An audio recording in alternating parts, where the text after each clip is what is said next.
welcome back, everybody. This is the weekly Armchair Sports Talk. I hope you're all very well. I've joined tonight by Stu, Hammer, Georic. We were talking backstage, a little bit better than obviously at the weekend. Feeling a lot more chirpier now, feeling a lot more happy. Hopefully that's in the back of everyone's mind for everyone this evening. Get your comments in.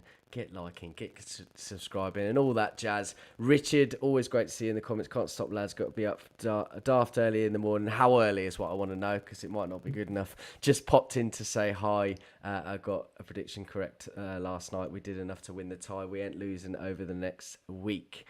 Good. See you later. Yeah, Stu, great to have you with me, buddy. How you feeling after that? You are, sorry, dude? How you feeling after that? Yeah, look, football's all about your next game, isn't it? We spoke on Sunday. You kind of like just put it to bed, get on with your week, make sure you train, you prepare, you do everything exactly the same as you normally would do, and see where Thursday night takes you. And, for 45 minutes, I felt Betis were slightly better than us. I thought they pressed us better. They were better organised. Their short and long game was brilliant tonight. Betis was in the first half. And deservedly they could have gone in 2-1 at the break, but we got the early goal. 6 minutes. Most teams crumble when you get an early goal, but they played a very, very intelligent game of football, and we'll talk about Rashford's goal in a minute. Second half, wow, talk about deja vu. It was like we came out possessed, like the Scousers did on Sunday. And we had this rhythm about us right from the off, and we had this cutting edge that we desperately needed at Anfield, and it suddenly appeared. And it's no coincidence the likes of Wan-Bissaka, when he came on, helped stabilise the right-hand side, gave Anthony that freedom to express himself a bit more. He's a far, far better defender than Dalot. Casemiro kind of woke up, I guess. One for the better phrase. Fred, we didn't really see the second half Fred we've seen for the past few weeks. Maybe he's still got a hangover from Anfield. I thought Rashford was quiet in patches. I thought he was okay in patches. I thought he was quiet. His goal, by the way, that's fantastic finish, wasn't it? It's one of the smartest finishes I've seen in a long, long time. And I'll tell you why. If he'd gone low, which he normally would have, it would have been blocked by the defender. He had to go high with that.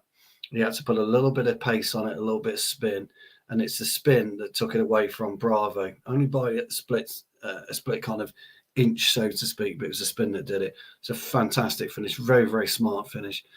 And then we made a couple of mistakes. Anthony kind of got overzealous on a few occasions. Saw the hat trick headlights, didn't he? Rather than playing more sensible ball. Weghorst was getting pelters again on Twitter and in the group chat, but nobody offers.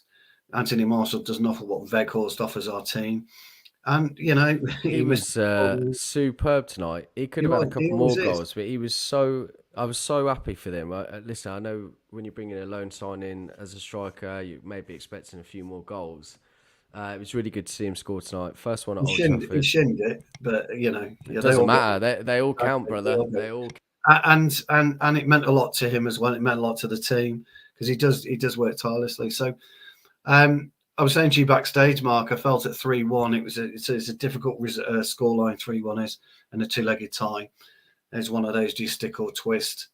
A lot of fans I saw, again in the group chat and also on Twitter, let's go for the jugular, let's get 4 and 5, which is great, but you then risk the chance of a team like Betis getting one goal, and Betis will score in Sevilla, absolutely no trouble at all. So to get that extra goal, that extra bit of breathing space, I can't. Well, we're not going to get beat for. Stranger things have happened in football, obviously, but I would be quite surprised if we don't score out in Seville, and I think we'll probably go through to the next phase. So I think I don't think Ten Hag will be overly happy. I don't think the lads will be overly happy with how the game panned out in terms of style, in terms of our domination of the game. But I think they'll just chalk it up as we've got over a hurdle. We've got Southampton at home on Sunday, which will be a tricky game, and then we go out to Seville on Thursday. So it's back to the one game at a time mentality. But I tell you something, dude. You know, we've been there and we've seen it and we've done it in football terms. And you know, it's more of a relief when you're a player and you get a result the following game. And the lads would have taken 1-0 tonight, to be honest. Any kind of win tonight is what they need. But I felt we got back on track in the second half a lot better. Sorry for babbling, but there's a little bit more substance needed with a performance like tonight. Yeah, never a babble with you, mate. It's always constructive. Sorry. I like it. Absolutely fine, brother. Absolutely fine. Yeah, good points, well made. Just going through some of the other scores tonight. Sporting 2, Arsenal 2, Union Berlin 3, Union Saint. I don't even know how to say that name, and I apologise. 3-3. Leverkusen 2. Ferret. I don't know any of these teams. I shouldn't have done this. I should have thought about this. I should have read about the teams and gone, fuck that. No, I didn't. Roma 2-0 against Sociedad. Shakhtar Feyenoord 1-1.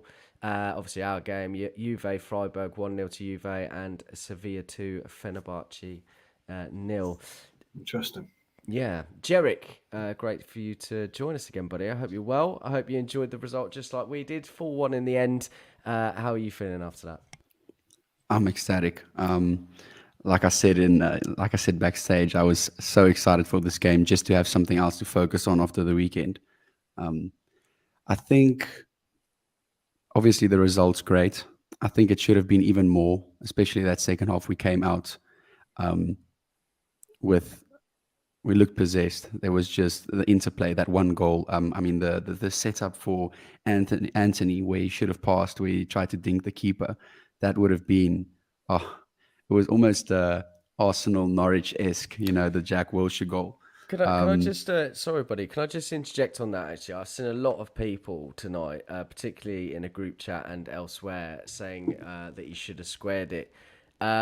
I understand their point on that, but I think he was absolutely in his right mind to go for that. I think it was a wonderful opportunity. It didn't quite come off for him. And listen, if we'd have scored that goal, we wouldn't have been asking the same question then. But go on. Can I just interject on that as well? So, sorry, fella. But the interesting thing about that was, if you saw the angle from behind him, this is going to sound really strange. I don't quite know how to articulate, but his right foot and his left foot were virtually in line, if you know what I mean. So there's no way he could have got a right foot crossing, is what I'm getting at. It would have had to be with his left foot. So, and he didn't have enough power to, I don't think, to flick it across with his left. I think he only had one option, and that was to go for goal. That's my thought process on it. That's why I wanted to mention it, because I think that's quite critical.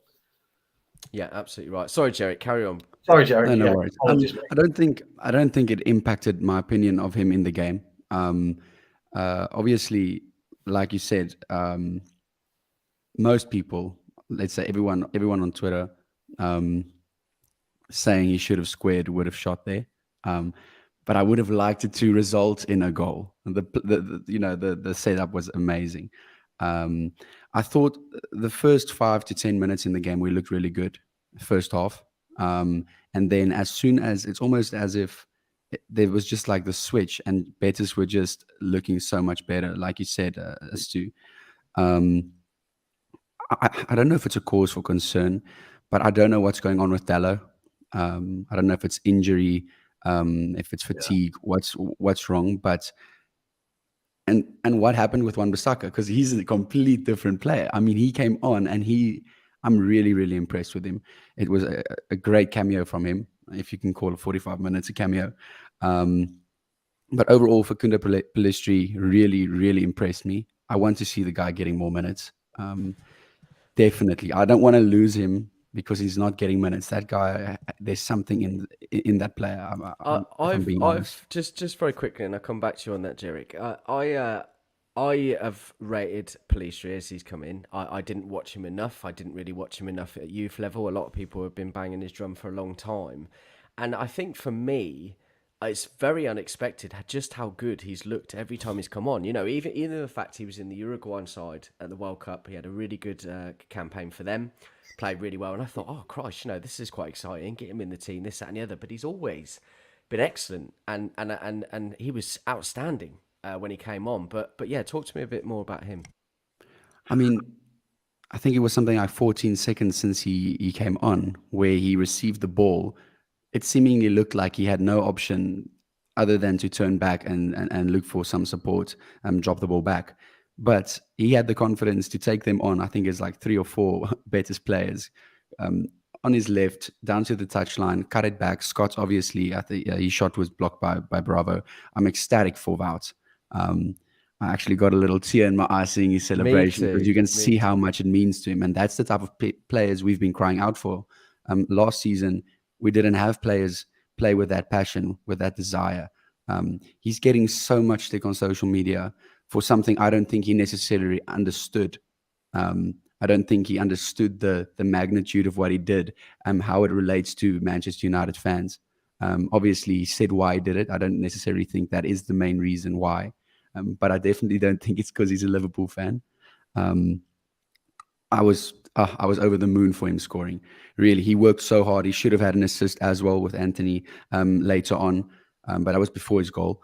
Um, and then, other than that, I want people to put respect on Bruno's name. He has been getting so much undeserved hate, not just this season, but for the longest time, calling him a stat padder. He makes us tick. He had 3 goal involvements tonight. Great header.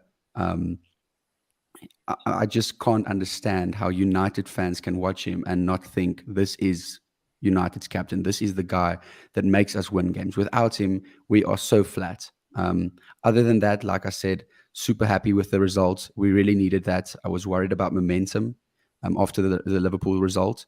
I really wanted us to bounce back quickly. Um, this will be very important. But I saw a clip of Ten Hag after we scored the fourth, where he showed the lads, we need 3 more. We So need 7. I was going to mention about that a minute ago, and I laughed at that whilst you guys was talking earlier. I don't think he was saying that, but I think a lot of jokes have come out to say 3 more, obviously in relation to the weekend. But that did make me chuckle. Yeah, so regardless of, I wouldn't put it past him. He's the type of guy that would demand 7 goals the next game. But yeah, I feel like we should have scored more. We had a lot of opportunities, especially in the second half. Yeah. But overall, really happy with the result. Now I have something else to focus on, and hopefully we forget the last weekend's result quickly. We absolutely will. I think probably we need to stop talking about it and then we will forget it a little bit quicker. But you're absolutely right. Bruno Fernandes, actually, it's very funny. And I think I see this a lot with Chelsea fans and United fans, extremely reactionary. He has pulled us out of so many holes. And let's not forget the numbers he's put up when he came in. And you're never, ever going to get up to those figures again. I think people...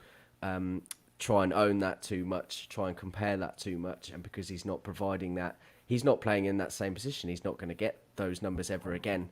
But And he never ultimately, misses a game. Never. sorry, He never misses a game. no, and this is it. And as I said, people are very reactionary, and ultimately, I think what's happened is they've been frustrated with him at the weekend, and have flip flopped a little bit and gone against him, and it's not needed. But ultimately, he was a brilliant start, man of the match. Probably rightly so. I think he was extraordinary. And just give you a couple of stats. Sorry, Stu. 95 touches, 54 passes completed, 5 ground duels won, 5 key passes, 3 crosses completed, 2 dribbles completed, 2 big chances created, 1 goal and 1 assist. That's pretty fucking good going, isn't it? Hammer, thank you very much for joining me last minute, bro. I really appreciate that out in the States. And how you feeling after that, buddy? And anyone that sort of took, you felt played really well tonight. Yeah. No. So actually, I'll kind of add that in with Bruno that I was going to start. I was going to make it quick. Bruno was ticking tonight, right? Everybody who likes to complain and he doesn't have this and that woman in certain games. Well, this when he's moving and when everything's flowing, this is what he can do for us. And especially and then I don't know the stats. I get what everybody's talking about, but even if you want to look at the stats, you can what you can also say is for years we've been struggling with goal scorers. So y'all want to get rid of a midfielder that puts up the type of goals and assist numbers when we struggle to score goals in the first place. So get your minds right for all the people who keep flip-flopping on Bruno. I'm happy we got the win. I wasn't trying to get too excited. By the way, I went out to I had a little toke at coming to the end of the game, I went out, so I'm feeling pretty good right now as well. Just saying. I'm happy we got the win. I'm not trying Just to to get everyone in the comments, it's legal in the States. Yeah, it so is. and is in my, and especially in my state, all that, you know. If I wanted to, I can get a medical card. Anyways, yeah, no, I'm excited for the win, but I'm not trying to get overly too excited because I'm trying to see us like my guy just was trying to say there, right? The momentum part of it. I want to see us get back into the flow. You know what I mean? But yeah, I'm happy. I forgot about the Liverpool game because, like I told the guys in the back, I just decided to watch the Knicks game, and it was an overtime win against one of the best teams. So I don't know what we're talking about from Sunday. And then That's a a good couple of things. attitude. I don't know, right? Sometimes you just got to forget some things. A few things I did want to touch on. One, De Gea, my guy. I'm like I have a couple references, okay, for De Gea and for Wout. I'm happy he got his goal, but today especially, holy shit, dude, he should have had a freaking hat trick today, right? Like, if he didn't get that goal, right? I grew up in Northeast Jersey. One of my favorite stuff about growing up around it was mafia stuff. Okay, him and De Gea after today, if we didn't win the way we did, would have been going for a drive, right? You know what I'm saying? And they would have been walking into an empty room, if you get what I'm saying. If you watch a couple of those movies, it was rough today and it was frustrating. But I'm happy he got his goal. I have been happy with the other things he's done, but today was just like it was driving a nail in my head because he should have scored so many goals today if he was just a little bit, I guess, more clinical, we want to say. De Gea with the distributing is getting bad. Today was frustrating. There was a lot of direct giveaways to players, and you know, some of them people were wondering, you know, like weren't too sure where he was trying to get it out to in the first place. And then to get back on the more positive thing, what you guys were all talking about is the Facundo kid. Holy crap. The kid has something in him, and whenever he gets on, he wants to attack, and he is one of the people on our wings, which people like to complain about, who puts in those crosses, right? He is one who's going to get down the byline. He's your typical old-fashioned winger, I think. Yeah, man. So that's how I feel about it. In the 8 minutes that he played, 100% pass accuracy, 10 touches, two dual ground duels, one cross. It's not. 2 dribbles completed, 1 key pass, 1 big chance created, and had a couple of his own. And amazing impact. Stu, the thing too, real quick, sorry, the 8 minutes, yeah, right? Like every time he comes on, it's like such limited amount of time, but he does so much with it. Like I just, you know, I want to see what he's going to do when he gets more time. Yeah, he does. Stu, Facundo Pellistri, what type of player is he, and what can he give us? I know we've seen a lot of him tonight, and every appearance he's made has been very, very good. But what kind of player can we expect from him? Yeah, conventional wisdom would suggest he's a bit of an out-and-out winger, either right or left. I think he can play on both sides. I actually think he'd be a really good 10. He's got quite a nice low centre of gravity. He's quite a stocky built player. His first touch is very, very good. Looks like he's got a bit of vision. He's got a bit about him, in as much as I think he's mentally superior to Garnacho in terms of his thought process when he's got the ball at his feet and what he wants to do with the ball. But he's not maybe as quick and maybe as skillful as what Garnacho can offer. It's a difficult question because we haven't seen a great deal of him. But the bits we have seen, I think everyone, certainly on the panel and into the in the chat, thinks or knows we've got a really talented footballer on our hands, but it's what you do with him. So I would be more inclined to play him as a 10. I think he'd be a bit more dangerous. He can play with his back to goal. As he pointed out today, he can quite easily outmaneuver 3 players once he knows what he wants to do with it. And that's where Garnacho kind of struggles at the moment. He doesn't quite know what he wants to do with it. He doesn't quite know what his end product is. I've said before, the ball runs a lot faster on his feet. With Pellistri, he's got control of the ball at any given time. He runs the ball 3 to 4 inches away for his big toe, which is what you should do. You shouldn't have it any further than that, so that you can stop it, trap it, move it, whichever way so his close control is very, very good. He's not a kick and run merchant from what I can see. I don't think he'll kick the ball 10 yards and try and get around a player. I think he's too clever to do that. I think too technical for that sort of thing, really. I think he likes to have it in close proximity, doesn't he? You have to be very, very dangerous, or it can be dangerous to say, well, look, he's like this type of player, he's that type of player. I think under Ten Hag, he can develop into be the player that he wants to be, rather than the player that people think he should be, and that's quite critical in a young player's development. I like him. I know Ben Pierce, in particular, has rated him a lot, and he's come out and said at the beginning of the season, it's Palestri's season. This will be it. I think he should stick around. I don't think sending him on loan will benefit him. I think he should stick around and get more game time. I thought he was excellent when he came on tonight. That little tiny cameo was enough to suggest to me he'd be better off in the middle as a 10. Yeah, good points, well made, and summed up very, very nicely. Someone that won't get talked about enough tonight. I know we conceded one goal. Martinez was very, very good tonight.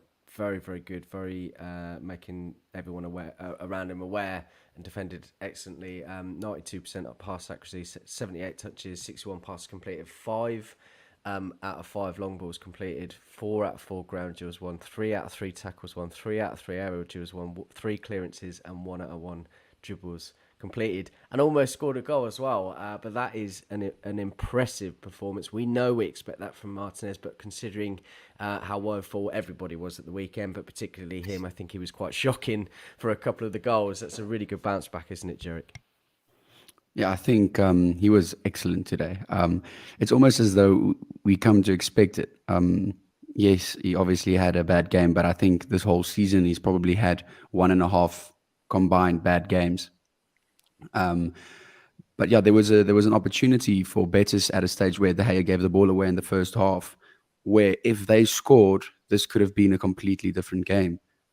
He blocked it; it went across goal, hit post, and went out. But that could have it could have easily have been a goal, and I think that would have mentally, it could have been a big blow for us. He just commands the back there. There was a point in the second half where he was pressed by like 3 or 4 Betis players when De Gea passed him the ball, and nonchalantly just goes this way, goes another way, and then pops the ball to I think I don't know if Malacia was on the pitch at that stage, but he just makes it look so easy. When we signed him, I didn't realize we're getting such a technical player as well. He's so calm on the ball. The way he uses his body, the feints he does to shake off players is incredible. And I know we bang on about it, but the guy's passion is just next level. I love that. I love how we went from a team with really not a lot of winning mentality players and people down in the dumps to a squad of at least 7 players who really want to win badly. It's everything for them. They play for the badge. They'll take it on the chin. And he's definitely one of those players. I think he's definitely a United legend in the making. If he can stay fit and continue on this form, I don't see why not. Yeah, absolutely right. Absolutely spot on. Hammer, let's talk about Anthony tonight. Was actually very, very poor in the first half. I think that was probably a little bit down to the relationship at right back. I think Dallo was also very poor tonight. But seemed to come out of nowhere second half. Could have had a hat-trick in the end. We spoke about that earlier. But an absolute worldie of a goal. Talk to me about him for a bit. I mean, the goal is just freaking carbon copy. It's crazy how defenders keep giving him space. Like, I know he cut it back, but shit, you got to, like, when he's doing that over there, you got to have at least somebody as backup or something. Because he only needs a couple yards to get that curler in. And then I want to see like a few more angles of it, because it seems most keepers just end up letting it go. Like, they don't jump for it. You know what I mean? Like, they think it's going out, and whatever curve he puts on it, it drops right back in. So it's always a beautiful goal. I think you can be right maybe in that first half with the relationship back there, because he does like to have that freedom. And yeah, I forgot who mentioned that Wan-Bissaka has come into a whole different version of himself. And I would put that down to coaching, in my opinion. I think kind of with whatever Benny did with Rashford, somebody's doing with Wan-Bissaka, right? And it gives Anthony that freedom. And yeah, like you said, the second half he turned it up. And I think that's where you're going to see him, when he has that freedom, really turn into his best. But I think it's getting to a little bit of a point like when Rashford the last couple of seasons, not even just on form, but when we used to get frustrated with him running into 3 players and making bad decisions. It's not as bad as Rashford, but I think that's where it's going to turn his game to hopefully a different level if he can get better on those decision making and learn when to pass it off here. And I mean, shit, if you're still working on your right foot, which I don't think he is, because I remember some people saying that he does, like at Ajax, he did put in crosses at times, so he can play something with his right foot. But I don't care, put a cross in with your left foot. We have somebody in there who's 6'6". Rashford has been on a goal freaking hunger. I don't know what he's. I could have made a bad joke there, but let me not. But right, but like you got people who's hungry, just put it in the box, even if it's on your left foot. But put something in the box if you can't get a shot like that off. Yeah, absolutely right. I've got one more stat for you in a minute, Stu, and hopefully that'll be my last one. But just to come out with a couple of things first, Ten Hag has been doing post-match interviews, of course. I think we played a very good game, both halves. We should have been 3-0 up at half-time, but it was 1-1. We got punished on one mistake. But second half, especially, we played really well. He talks about Wout Weghorst's goal. Wout of this world, he says. He came so close so many times and he created so many goals for others through creating space, so he deserved it. And then he says, when we bring the last two subs on, we make it 4-1. Great action from Pella. I believe that's Palistri, so he's obviously giving him a good little shout out there. So that's really, really great stuff. So obviously a couple of negatives tonight. I don't want to talk about them a little bit, but we'll be going through ratings in a moment. I was going to read something else out to you, which I thought was really, really nice, that stat. And that is Manchester United have won. This is good. I like this, and you're going to love this. And like the video if you like this too, okay? Man United have 4 more wins in all competitions than any other team in Europe's top 5 leagues. I didn't even expect that. That's nuts, isn't it? But a nice little one for you. Anyway, we're going to move on to ratings. And this is kind of one of the ones that I was talking about, maybe more of in a negative light. Don't want to spin too much, but I think I'll give it to Stu first. David De Gea.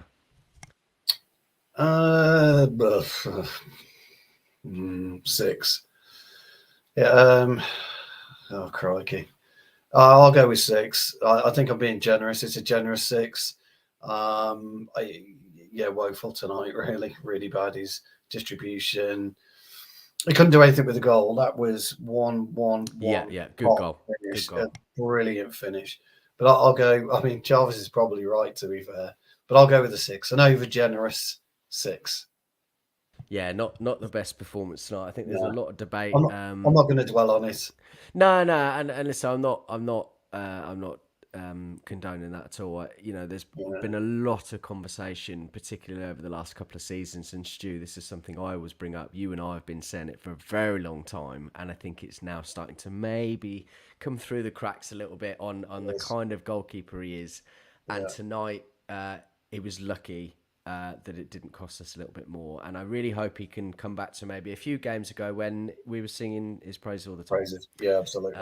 So anyway, moving on. Another potential disappointing performance, I think, Diogo Dalot, and I will give that to you, Georic.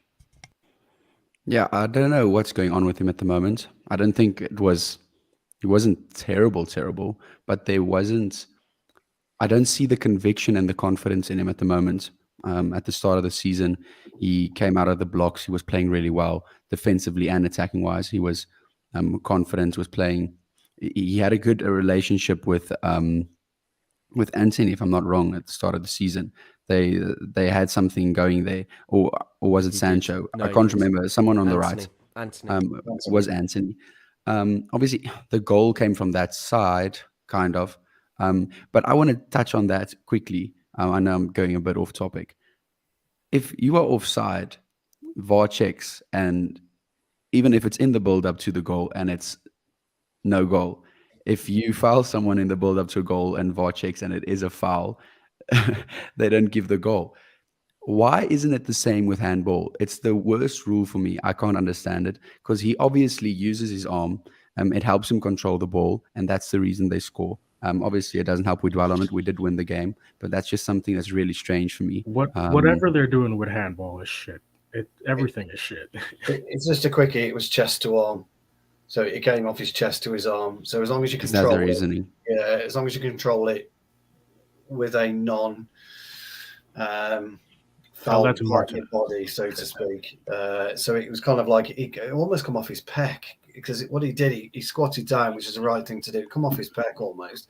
Like Hammer's got massive pecs, so he'll know what I mean. It just come off it, and that's how he does it. It's a bit unfortunate. That's why it wasn't given. I'll bring a candle for you two next time. If it was arm to pec, so to speak, it's handball. But it's the other way around. It's the only reason.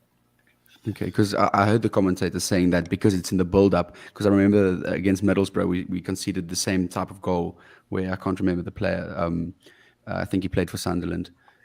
Before that, he handballed it and it passed it in, and they scored. And because he wasn't the goal scorer, it wasn't given. But in any case, like I said, it doesn't help we dwell on that. But I think I can't give him more than a 6, but I don't think he did as badly that I could give him less than a 6. So I think he's going to stay on the base 6. I hope to see more from him, but in this current form, I can't see us not starting Wan-Bissaka because every time he comes on, we look better, mostly. Yeah. He just brings something else, and attacking wise, his confidence, his movements, him coming inside, I just like what I see. He's the weirdest player for me personality wise. I've never seen someone like him, but in any case, we'll get to Wan-Bissaka. But yeah, Dalot a bit disappointing, but I'm not giving up on him yet. Give me your rating for Wan-Bissaka then, Georic.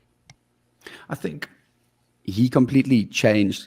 I think Anthony looked better, like you said, because Wan-Bissaka came on, and I just think there's something there between them. I'd give him a good 7.5 for Wan-Bissaka. There was an opportunity for him to cross the ball. We kind of dropped it back to the top of the box without looking up, where I felt like there were maybe a bit better options. But yeah, I'll give him 7.5. I like what I'm seeing, and I think it can only improve. Yeah, spot on. I'm not going to talk about all the subs tonight, just the ones that kind of made a bit of an impact, and obviously playing 45 minutes pretty much. Aaron Wan-Bissaka was very much one of those.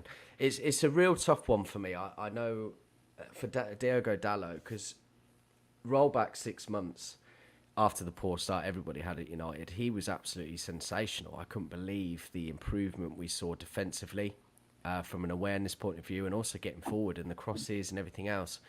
I don't know what's happened since the World Cup, and I know he's had his injury, but he's just not quite collected himself yet. He's just not quite got back into the stride of things. And it's a shame because I really rate him, and I think people are quick to go in on him when he's playing poorly. But fortunately, we've got Aaron Wan-Bissaka to kind of tidy things up for us. But I really want him to really strive on, get back to where he was, because I would have put him up there with Trippier as best right back in the league first half of the season, 100%. And no one can tell me otherwise. I mean, I think I would sit on that injury thing for now. Like if I feel like if his poor form runs longer, then maybe it's something else. But I think maybe it's just him coming back from the injury for now. Yeah, I think you're probably right. Right, Raphael Varane, Hammer. Is it weird now? Bear with me a little bit because I watched the first half while I was still working. Right, like I didn't get off my shift till around 4, my time. So.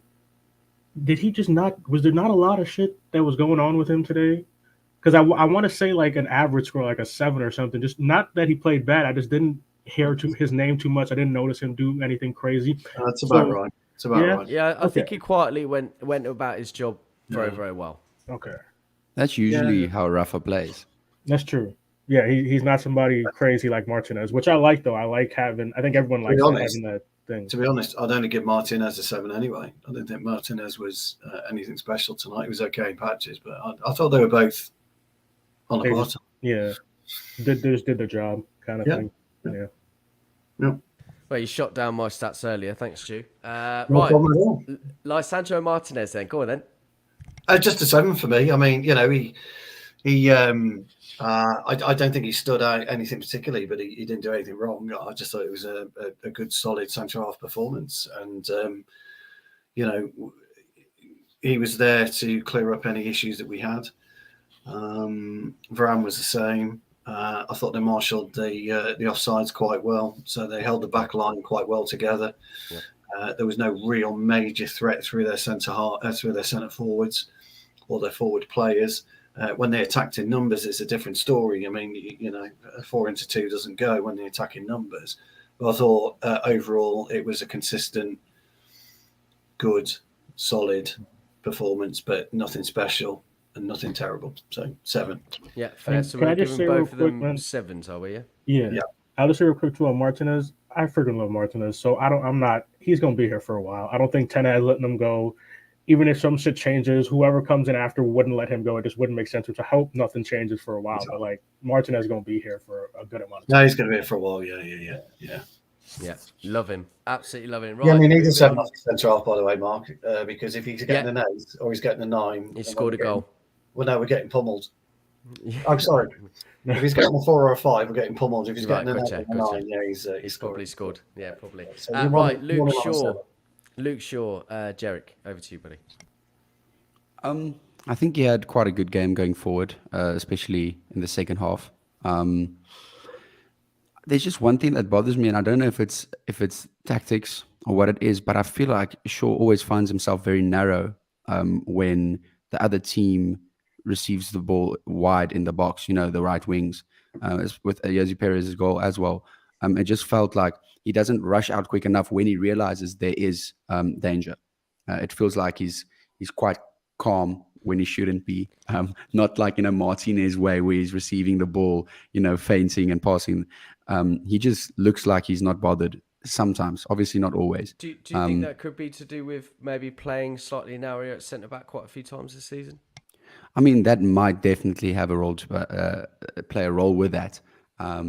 It's quite frustrating. But I also think that Shaw sometimes has the same issue as Harry, where they don't always scan. They're not always looking around, looking for the danger. I'm not going back to the weekend, but there was the second goal was exactly the same, where he wasn't looking back once to see what's going on behind him. He was focusing on the ball. And I think that might have been one of the reasons why Jose Perez had so much space. Other than that, I felt like he played a brilliant cross in for Bruno's goal. I really felt like that looked rehearsed. And sometimes I see his passing and I'm really, really impressed. Like a few years back, if you would have told me, if you would have showed me highlights of this season and the way he's been passing the ball and the speed at which he passes the ball, I would have laughed at you and told you that that's definitely not Luke Shaw. He's definitely grown a lot in that aspect. He drives forward. He had a few, moments there, but I think I'll give him, just for the assist, I'll give him a 7. I think that's basically. I'm getting PTSD every time I say the number, but we'll have to stick with that for now. I don't believe it. All 7s tonight, I think. But yes, he looked better tonight. Obviously, going back to the weekend again, very poor. But I thought he was very good tonight. I think that you were right. Did sort of lack concentration at times. But he provided 3 key passes, 3 ground duels won, 2 crosses completed, 2 big chances created, and 1 assist. I tell you what, we were moaning about Eric Ramsey when he came in with the set piece management, but it's starting to pay off a little bit now. And we saw a couple of those tonight. You might laugh at me, Stu, but it's happening. It's happening. Somebody put something in the group chat. Eric Ramsey finally paying off. Yeah, I said that. That was me. Was it you? Was it? You bastard! I didn't know it was. I'm looking at it thinking, oh God, give me. Oh fuck it! I don't believe it. Stu I said to the rolls his eyes missus, at my I said to comments. the missus, get me that 2x4 out of the garage. Let me start headbutting that. Jesus, honestly, it's fucking. I'm Since he got that, It's really hurt me in the chest, that has, bro. Honestly, Yeah, I didn't expect that. He didn't even look to see who it was, and he's still cursing at me. My opinion on specialist coaches is low at best. I don't think they're needed in the modern game. But as Mark's pointed out, old Ramsey finally, he's only been there 3 years. Panic. Finally. Since he's got that Wales assistant job, he's probably the best set play coach in the league. Do we have a throwing coach at one point? Or is that somebody else? I will say and I know sometimes people don't like it, but from American football, you got a specialist coach, you got QB coach, line coach, receiver coach. No, not even that. Like you have position coaches. Oh, do you? Like that's specific. You know what I mean? So yeah, they work out. The thing is, Ahmed, before you know it, we'll be having how do I tie my shoelaces properly, coach? Well, if you can't do that, then you shouldn't I be can't anywhere wait near for one of them. the. I Shouldn't can't be on the wait to see pitch. Just go Stu's face go when they home. get introduced. Can't I'm wait. sorry, Mark. The Eric Ramsey coach, I didn't know it was you, actually. I didn't really pay much attention to it. I just thought, oh, for fuck's sake. I know, and it really, really hurts. But anyway, let's You know, I move love on. you. I know. I can't believe it, bastard. But anyway, Casemiro. Who wants him? You could take How that you out just if you gonna like. change that up? You can't just change up the method mid-show. What are we doing? All right. I'm keeping you on your toes, Hammer. Don't do that. I told you what I did before we started this show. Um, no, I mean I heard somebody say too. He ended up waking up in the second half, which I guess is true. We did seem a little flat, but he wasn't awful. Yeah, I know, Jarvis, you like that one. He wasn't awful, but again, in the second half, he played how I think we expect him to play. You know, I saw some people on Twitter saying him and Bruno were doing some classic. You know, we're on some class level in that. You know, when we were really playing well, and it's true. You know, for me, Casemiro is right now in terms of players is like Martinez for me, right? Like I just said, I love Martinez, so I'm not stressed. Like I think I've been saying the way he's been playing right now, he's my favorite player in the squad. And when we were playing well before, you know, the thing that we don't mention happened, right? Yeah. Before that happened, right, we were playing well, and I kept saying he's my favorite player right now because of how well he's playing. So you know, I think he just, oh yeah, I'll give him like an 8, right? Because I think he ended up really turning it up in the second half and started doing a lot of good link up stuff and helping us keep control in the midfield, which is something that we've been begging for shit, I don't know how long at this point. So yeah, I love him. I think he's going to do a lot of great stuff for us while he's here. I hope he can stay healthy and maybe he can be on some, you know, turn into like some Ronaldo or LeBron James type diet and health plan and, you know, extend his years a little bit longer. Let's not talk about Ronaldo too much. You're saying that's all right. We could talk shit. awful. They lost today. They're in second. We're all relating to awful things tonight. Let's try and steer clear of certain words and names. Anyway, Fred, Georic. Yeah, I think it was a very Fred performance. There's not a lot we can say. I think he didn't stand out for me at all. But he looked busy and he was running around a lot. I'm gonna give Fred. I don't think he deserves more than a 7, but yeah, I'll give him a 7. I think he contributed, but sometimes I just feel like he, when he passes the ball, there's just not the power needed. It's always just like a yard short. And then when obviously he turns it on, he's a completely different player. Immaculate. Yeah. Yeah, it's crazy. I've never seen something like that in my life. But yeah, I think he had an average game. That wasn't something special, but he also wasn't terrible. So I think I'm going to stick with. I feel like 6 feels like bad, but I think like the players start on a 6, and if they play well, they move up to a 7, and obviously if they play badly, they move down to a 5. That's how I have it in my head. So based on that, I would stay on a 6 because there wasn't I think that's a lot. Yeah, I think I'll stick with that. Yeah, I think that's very fair. Loads of you watching tonight. Thanks for coming over and getting involved. Really appreciate that. Loads of you on Twitter as well, so make sure you come over to youtube.com/The Weekly Armchair. Can't see your comments and love to read those out. And get liking and subscribing. Very, very important. Right, moving on to Bruno Fernandes. And I will give that to you, Stu. Yeah, it probably scrapes an 8. In terms of, look, I think doing an out man of the match is quite a difficult one tonight. So I think for me, he's an 8. He was quite influential, certainly in the second half. He tried to have an influence in the first half. He tried to play a bit of a different game than his usual way of playing, and I thought it was. I thought it helped us tonight. I thought Bruno was good tonight, so he gets an 8 for me.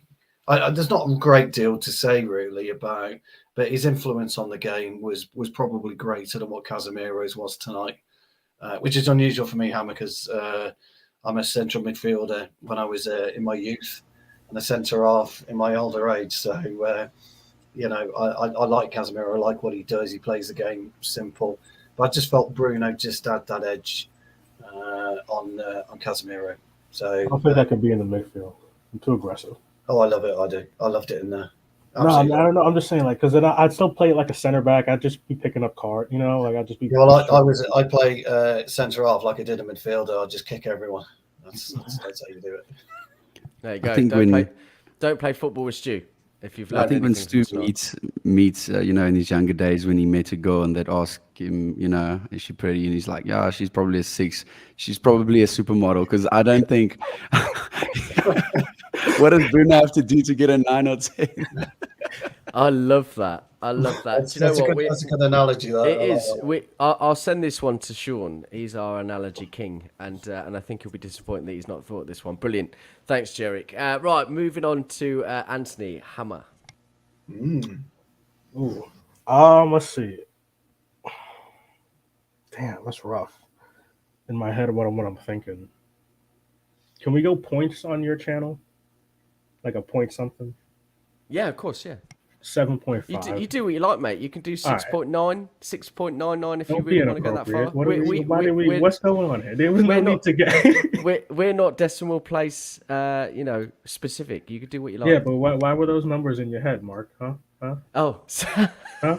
I don't know why honestly, you jumped to that. that was a happy Stressful. accident. That was a happy accident.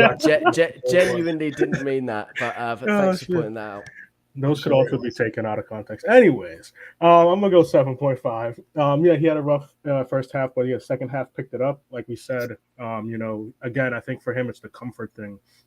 When he gets his freedom to do his stuff, not only does he put in some more quality, but he also ends up being, I think, a little more willing to come back, right? Because I think that's what some people kind of critique him on. He doesn't always track back to help out on defense. I feel like if he's being able to play his freedom up top and start playing up how he was playing today, he'll be more willing to do stuff. And I know that's not how it should be, right? Like we should be doing it anyways. But and then man, that goal, geez, I'm like, it's gonna turn into a Robin thing if he gets more consistent with it. You know what I mean?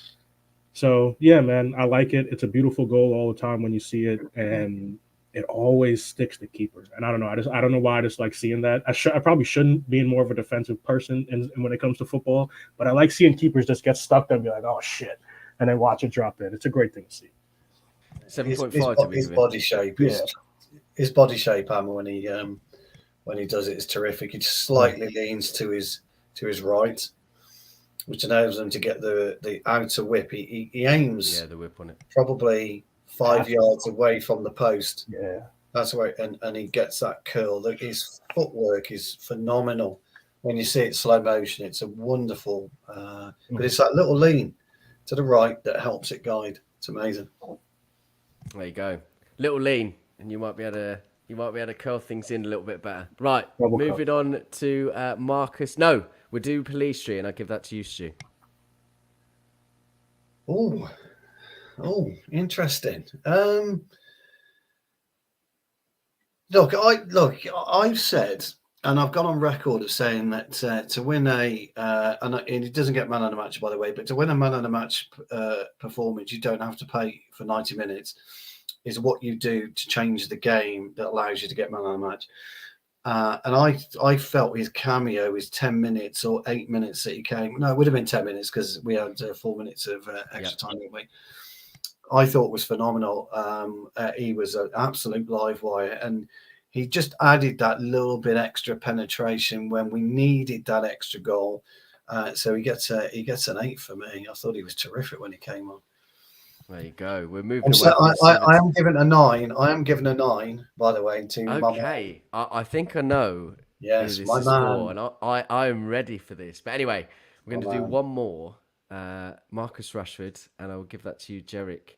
And then we will do our man of the match, and I'll let everyone talk about him. But go on, Marcus Rashford, please, buddy. Yeah, I think. He did his usual that he does this season and scored. And like you said, Stu, it was a really composed finish. I mean, previous seasons he might have hit it first time. He controlled the ball, took it around the sliding defender, and I mean, if he hits it, it stays hit. Beautiful finish. Other than that, I think he was trying to take on players, but there wasn't conviction. It felt like he was in two minds the whole time, every time he was dribbling. I mean, it was very weird. I don't think he had a lot of impact other than the goal, which I would take every game. If he does that every game, I'll take it.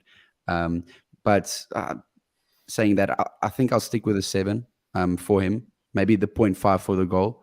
But yeah, it's he had a goal drought of what, like 3 games. It felt like forever. So it's good to have him back on the score sheet.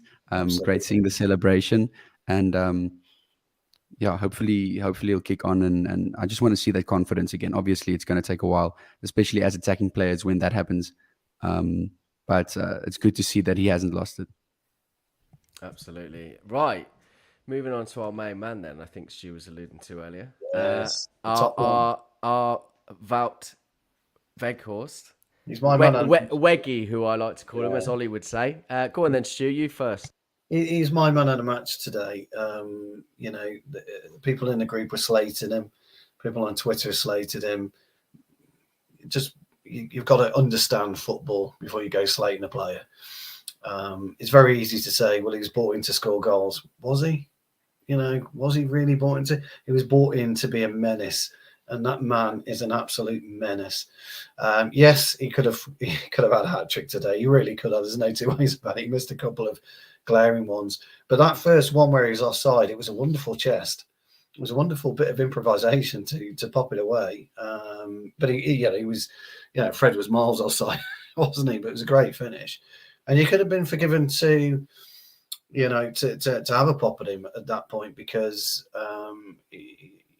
it's one of those. He then went on and missed quite an easy chance, didn't he, where he skied over the bar, and everyone's looking around. Just put your flag up, please, linesman. Give him something. But his work rate is phenomenal. He chases, he harries, he pushes, but he occupies defenders, and this is why Rashford is getting this freedom, and why Rashford is scoring a lot more goals, because Wout Weghorst is occupying these defenders and he's pushing them to the absolute limit, which is why most people were kind of perplexed as to the number 10 role.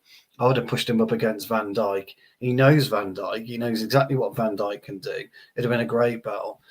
And I think the second half, he kept on going and going and going. And people always say with strikers, they go hiding. He doesn't hide. There's not 1 minute on that football pitch where that man hides. And he keeps going and going and going, and he gets his reward. I don't give 10s, and I'm not going to give a 10. But he gets a very, very solid 9 for me. I did say before that I thought man of the match was difficult to choose, and I think it is. And by virtue of his goal, he gets, which is wrong on Rashford, by the way, because Rashford scored and Anthony scored. He gets a 9 for me, because he would be a dream to play with in your team. He would be an absolute dream. People look at him and think he's a donkey. Just you've got to appreciate football in its purity, and this is what Weghorst plays. He plays in this pure sphere where other players don't. Anthony plays in a sphere of tricks. Rashford does it with tricks occasionally, and his sphere is goals at the minute. Weghorst's magic dust on our team is his work rate, and it's better than anyone in our team. Absolutely anyone in our team. He runs more, he harries more, and he smiles. So I was delighted that he got his goal. Absolutely delighted. And so he's a solid 9 for me. 9.2. Can we push it? No. He gets the 0.5 is where it starts to make a difference. He gets a 9. Sorry, I think only some people will get that joke. What I want to say real quick before we're avoiding that, Hammer. I'm clipping this up tomorrow. Hammer, I'm told 9.6 is better. No, that's I feel like we're on another show. Go on, Hammer, carry on. What I want to say too before I get into it about Wout is I never thought I would, and as long as I've known Stu now by doing these shows, I never thought I'd see him use a smile as a point on your rating. You know what I mean? I would have said that it was a bit too poserish for me. It is. Georic, I don't smile. Do No, man, but I'm happy for Wout.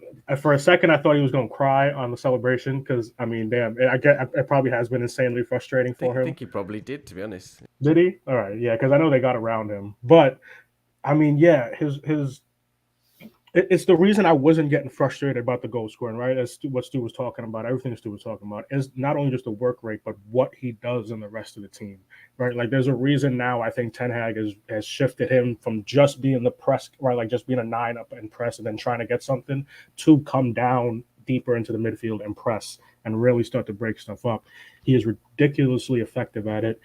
I don't think there's many people in football who's 6'6" at his size who can run for as long as he can, right? It's usually like a Conte. It's Absolutely usually right. like a workhorse midfielder, somebody, right? Absolutely right.